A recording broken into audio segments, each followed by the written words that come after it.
আসসালামু আলাইকুম। এক্সপ্রাইটি থেকে আমি একটি প্রস্তাবটা নিয়েছি। প্রস্তাবটা হচ্ছে কম্পিউটার রিপেয়ার শপের জন্য। আমাদের কম্পিউটার যে রিপেয়ার শপগুলো থাকে সেই সবগুলোতে সার্ভিস, যন্ত্রাংশ বিক্রয় এবং গ্রাহকের যে ব্যবস্থাপনা বা বিলিং প্রক্রিয়া খুব সহজ এবং দ্রুত করে তোলে এবং নির্ভুল হয়। সার্ভিসের অর্ডারগুলো যেগুলো সেগুলো ট্র্যাকিং করা, তারপর পার্টস বা ইনভেন্টরি যেগুলো আছে, র্যাম, রম, এসএসডি, তারপর মাদারবোর্ড, প্রসেসর, তারপর আনুষঙ্গিক যেসব যন্ত্রাংশ আছে সেগুলোর আপডেট করা এবং গ্রাহকের যে বিষয়গুলো থাকে সেগুলো এখান থেকে রেকর্ড থাকছে। সেই রেকর্ড থাকার কারণে আপনি অফার বা কোনো সমস্যা বা কোনো বিষয়ে তার কত ধরেন একটা গ্যারান্টি ওয়ারেন্টির একটা প্রোডাক্ট নিয়ে গেছে, তখন আপনার ধরেন পরে বললো যে তার বিল নাই বা কোনো কিছু নাই, তখন আপনি তার নাম্বার বা কোনো কিছু দিয়ে সার্চ করলে বেরিয়ে যাচ্ছে সে কোন তারিখে নিয়েছিল এবং সেটা সঠিক কিনা। এই জন্য ডিজিটালাইজেশন করা খুবই জরুরি।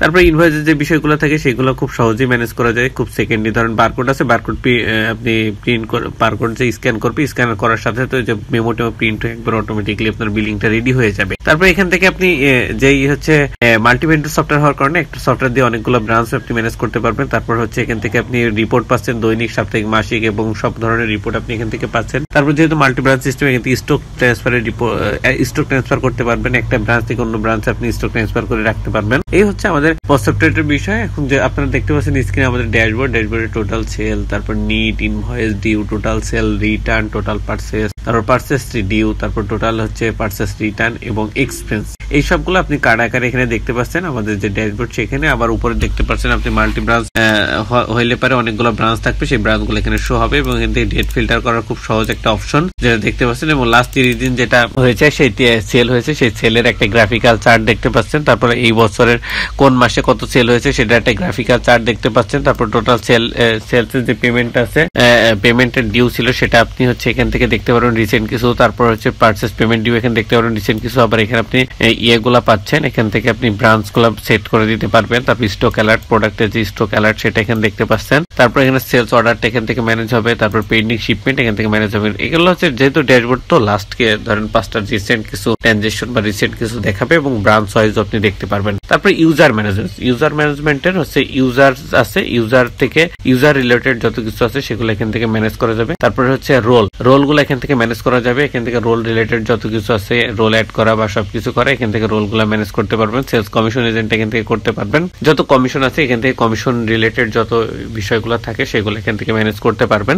এখান থেকে আবার আপনি কমিশন যারা পাচ্ছে তারা কত পার্সেন্ট কমিশন পাচ্ছে এখান থেকে অ্যাড করে দিতে পারছেন। তাহলে আপনি যত টাকা সেল করলো সে কত পার্সেন্ট কমিশন, কি বিষয়, হিসাব নিকাশ খুব দ্রুত আপনি ইজিলি বের করে ফেলতে পারছেন। সাপ্লায়ার, কন্ট্যাক্টের ভিতরে সাপ্লায়ারটা হচ্ছে এখান থেকে ম্যানেজ করা যাবে। সাপ্লাই রিলেটেড যত কিছু আছে সবগুলো ম্যানেজ করা যাবে। কাস্টমার থেকে কাস্টমার রিলেটেড যত ইস্যু আছে সবগুলো এখান থেকে ম্যানেজ করা যাবে। এবং কাস্টমার গ্রুপটা কেন প্রয়োজন সেটা যদি বলি, কাস্টমারের আমাদের হচ্ছে ধরেন যেসব কাস্টমাররা আছে 1000 কাস্টমার আছে, এর ভিতরে আমি 100 কাস্টমারকে একটা অফার জেনারেট করতে চাই। এখন এই অফার জেনারেট করতে গেলে 100 জনকে আমি যদি মেসেজ করি, মেসেজ করতে গেলে একটা কস্টিং আছে এবং 100 জনকে মেসেজ পাঠাতে গেলে একটা সময় সাপেক্ষ বিষয়। এখন এটা না করে যদি আমরা এই 100 জনের একটা গ্রুপ ক্রিয়েট করে গ্রুপের আন্ডারে একটা মেসেজ দিই, তাহলে হচ্ছে কস্টিংটাও কমে গেল, সময়টাও কমে গেল এবং সবার কাছে পৌঁছেও গেল। খুব সহজেই এটা হচ্ছে আপনি ম্যানেজ করতে পারবেন আর কি। কাস্টমার গ্রুপটা এই জন্যই করা। তারপরে ইম্পোর্ট কন্ট্যাক্ট হচ্ছে এখান থেকে ফাইলটা ডাউনলোড করবেন, ইনস্ট্রাকশন ফলো করে ওই ফাইলের ডাটাগুলো এন্ট্রি করবেন। এন্ট্রি হয়ে গেলে ফাইলটা আবার এখানে আপলোড করে দেবেন, তাহলে বাল্ক আকারে কন্ট্যাক্টটা আপলোড হয়ে গেল। তারপর প্রোডাক্ট মডিউলে গেলাম, প্রোডাক্ট মডিউলে অ্যাড প্রোডাক্ট থেকে প্রোডাক্টগুলো অ্যাড হবে, লিস্ট প্রোডাক্ট থেকে লিস্ট আকারে শো হবে। এখানে যত ধরনের প্রোডাক্ট আছে, প্রোডাক্টের প্রত্যেকটা প্রাইস আছে, প্রাইসগুলো এখান থেকে ম্যানেজ করা যাবে। এখানে যতগুলো প্রাইস আছে সেই প্রাইসগুলোর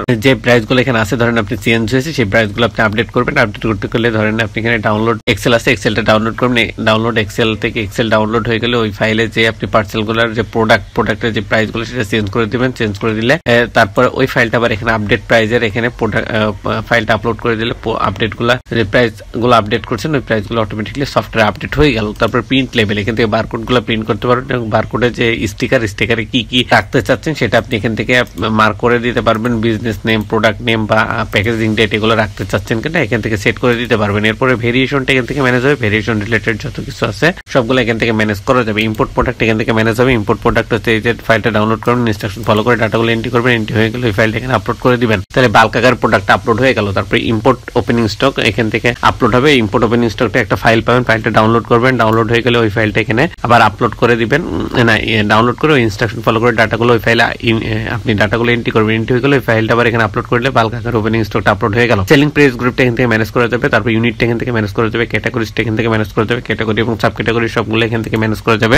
এরপরে হচ্ছে ব্র্যান্ডটা এখান থেকে ম্যানেজ করা যাবে। ব্র্যান্ড রিলেটেড যত কিছু আছে সবগুলো এখান থেকে ম্যানেজ করা যাবে। ওয়ারেন্টিসটা এখান থেকে ম্যানেজ করা যাবে। যাবে। তারপর পারচেস হচ্ছে অ্যাড পারচেস গুলো অ্যাড করা যাবে। লিস্ট পারচেস এটা লিস্ট আকারে শো হবে এবং লিস্ট পারচেস রিটার্ন এখান থেকে যে পারচেস গুলো আমরা রিটার্ন করবো এই যে পারচেস রিটার্ন সেটা লিস্ট পারচেস রিটার্নে শো হবে। অ্যাড সেল থেকে সেল গুলো অ্যাড হবে এবং অল সেলে গেলে সেগুলো অল সেলে যে শো হবে। তারপর হচ্ছে পজ থেকে যেগুলো আপনি সেল করবেন সেটা লিস্ট পজ যে শো হবে। তারপরে অ্যাড ড্রাফট থেকে যে ড্রাফটে অ্যাড করবেন লিস্ট ড্রাফটে গিয়ে শো হবে এবং অ্যাড কোটেশন থেকে কোটেশন অ্যাড করলে লিস্ট কোটেশনে গিয়ে এখানে শো হবে লিস্ট কোটেশনে। তারপর লিস্ট সেল রিটার্ন তারপর এখান থেকে যে পারচেস গুলো আপনি রিটার্ন করবেন সেল রিটার্ন যেগুলো করবেন অল সেল থেকে সেটা লিস্ট পারচেস সেল রিটার্নে শো হবে। শিপমেন্ট এখান থেকে ম্যানেজ করা যাবে, ডিসকাউন্ট এখান থেকে ম্যানেজ করা যাবে, ইম্পোর্ট সেলটা এখানে ম্যানেজ হবে। ডাউনলোড টেমপ্লেট থেকে টেমপ্লেট ডাউনলোড করতে পারবেন, ইনস্ট্রাকশন ফলো করে ডাটাগুলো ওই ফাইলে আপনি এন্ট্রি করতে পারবেন। এন্ট্রি হয়ে গেলে ওই ফাইলটা এখানে আপলোড করে দেবেন, বাল্ক আকারে সেলটা আপলোড হয়ে গেল। স্টক ট্রান্সফার ধরেন আমাদের অনেকগুলো ব্রাঞ্চ থাকবে, ব্রাঞ্চগুলো এক ব্রাঞ্চ থেকে অন্য ব্রাঞ্চে আমার প্রোডাক্ট ট্রান্সফার করতে হতে পারে। ধরেন একটা প্রোডাক্ট আছে যে ব্রাঞ্চ আমার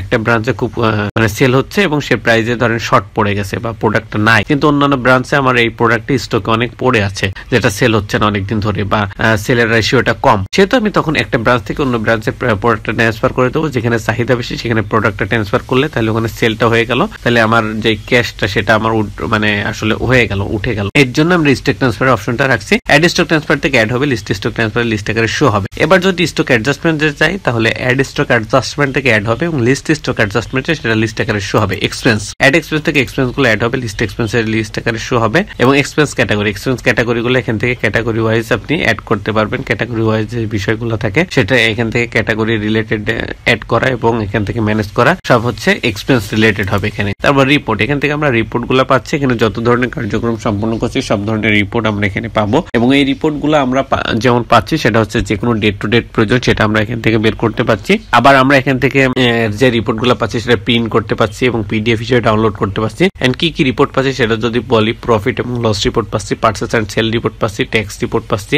সাপ্লায়ার এন্ড কাস্টমার রিপোর্ট পাচ্ছি, কাস্টমার গ্রুপ রিপোর্ট পাচ্ছি, স্টক রিপোর্ট পাচ্ছি, stock adjustment report, pending product report, তারপর হচ্ছে item report, product purchase report, product sales report, purchase payment report, sales payment report এবং expense report, register report এবং sales representative report. এই report গুলো আমরা এখান থেকে পাচ্ছি এবং অ্যাক্টিভিটি লগটা হচ্ছে আমাদের এই পজ সফটওয়্যারের সিসি ক্যামেরা। আমরা আমাদের শপে যেরকম আমরা সিসি ক্যামেরা লাগাই এবং সেই প্রোডাক্ট আমরা রেকর্ড রাখি সবগুলা রিপোর্টের। আমরা যে আমাদের শপে ধরেন সিসি ক্যামেরা লাগাইছে ওই সিসি ক্যামেরার ভিতরে যারা কখন কে কোন অ্যাক্টিভিটি করতেছে, কে কি কাজ করতেছে সবগুলো রেকর্ড থাকছে।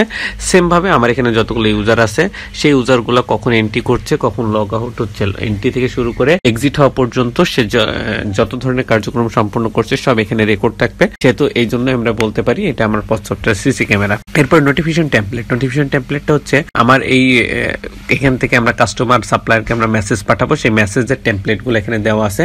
আমরা এখান থেকে যাতে সহজে মেসেজ পাঠাইতে পারি সেই টেমপ্লেট গুলো এখান থেকে আমরা সেট করা আছে, সেটা আমরা ফলো করে এখান থেকে মেসেজ গুলো পাঠাবো। তারপর সেটিংস থেকে আমরা বিজনেস সেটিংস করতে পারবো। বিজনেস রিলেটেড যত সেটিংস আছে এখান থেকে যেভাবে সেট করে দেবো সেভাবে বিজনেসটা পুরো সেট হবে বা বিজনেসটা চলবে। এটা হচ্ছে বিজনেস সেটিংস। তারপরে হচ্ছে বিজনেস লোকেশন, এখান থেকে বিজনেস লোকেশন গুলো অ্যাড করা যাবে। আমার যেহেতু অনেকগুলো ব্রাঞ্চ হবে সেই ব্রাঞ্চ গুলো এখান থেকে ম্যানেজ করা যাবে এবং ব্রাঞ্চ গুলো অ্যাড করা যাবে। এই জন্য ব্রাঞ্চের যে বিষয়গুলো থাকে সেটা এখান থেকে অ্যাড করলেই আমার ব্রাঞ্চটা অ্যাড হয়ে যাবে বা এখানে আমার মাল্টি ব্রাঞ্চ সিস্টেমে একটা ব্রাঞ্চ অ্যাড হয়ে গেল।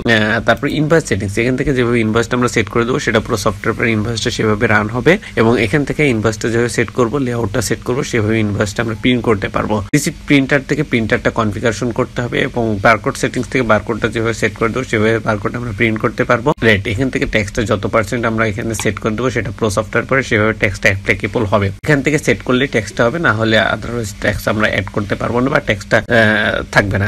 এবং প্যাকেজ সাবস্ক্রিপশনটা সেটা এক্সপ্লয়েটি থেকে নিতে হবে। এক্সপ্লয়েটি থেকে প্যাকেজ সাবস্ক্রিপশন নেওয়ার জন্য আমার স্ক্রিন দেওয়া নাম্বার এবং ভিডিও ডেসক্রিপশনে ডিটেলস দেওয়া আছে, এখান থেকে যোগাযোগ করতে পারেন। আশা করি পজ সফটওয়্যার সম্বন্ধে আপনারা একটা আইডিয়া পেয়েছেন। আমাদের এখান থেকে কি কি কাজ করতে পারছেন সেটা প্রত্যেকটা মডিউল ওয়াইজ আলাদা আলাদা করা আছে এবং প্রত্যেকটার সাথে কানেক্টেড এবং আমরা সবচেয়ে বড় সুবিধা একটা পজ সফটওয়্যার দিয়ে অনেকগুলো ব্রাঞ্চ আপনি ম্যানেজ করতে পারবেন। এখন ধরেন ব্রাঞ্চ নেই, কিন্তু একসময় যদি ব্রাঞ্চ হয় তখন আপনি এই ব্রাঞ্চগুলো ম্যানেজ করার জন্য আলাদা সফটওয়্যার আপনার দরকার নেই, একটা সফটওয়্যার দিয়ে আপনি ব্রাঞ্চগুলো ম্যানেজ করতে পারছেন। এছাড়াও আমরা আমাদের প্রত্যেকটা মডিউল আলাদা আলাদা করে ভিডিও রেকর্ড করে অপারেশন করে ডিটেলস আলোচনা করা আছে, সেটা আমাদের ইউটিউব চ্যানেলে দেওয়া আছে। এক্সপ্লয়েটি নামে আমাদের ইউটিউব চ্যানেল আছে, আপনারা ওখানে গেলে দেখতে পারবেন। আমরা যদি আমাদের ইউটিউব চ্যানেলটা দেখাই, এটা হচ্ছে আমাদের ইউটিউব চ্যানেল। এখানে যাওয়ার পরে প্লে লিস্টে যাবেন, প্লে লিস্টে যাওয়ার পরে দেখবেন যে পজ সফটওয়্যার নামে একটা প্লে লিস্ট আছে। এখানে পজ সফটওয়্যার রিলেটেড যত কিছু আছে সবগুলা প্রত্যেকটা ভিডিও এখানে আছে এবং প্রত্যেকটা ভিডিও এখানে ডিটেলসে আলোচনা করা আছে। এই পজ সফটওয়্যার 12টা ভিডিও আছে এই প্লে লিস্টে, আপনারা দেখলে পুরো সফটওয়্যারটা ক্লিয়ার হয়ে যাবেন। আর যে কোনো প্রয়োজনে আমার স্ক্রিন দেওয়া নাম্বার এবং ভিডিও